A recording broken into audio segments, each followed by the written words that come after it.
Hello everyone and welcome back to another video from Finance and Crypto Guide. In this video, I'm going to show you how to log into your tax account on ZRA. So let's get started right away.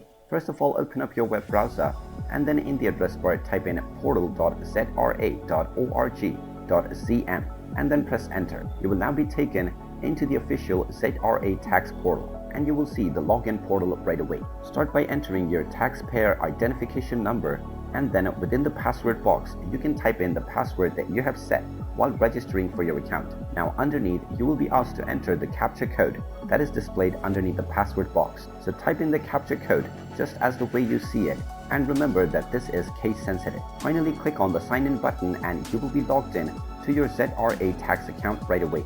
In case you have forgotten your password, click on the forgot your password button underneath register and you will be allowed to reset your credentials. And there you have it. That is how easy it is to log into your tax portal account on ZRA. If you find this video helpful, make sure you hit that like button and subscribe to our channel if you haven't done so already. Also ring that notification bell to never miss another update from us. Thank you for watching and I will see you again in the next video.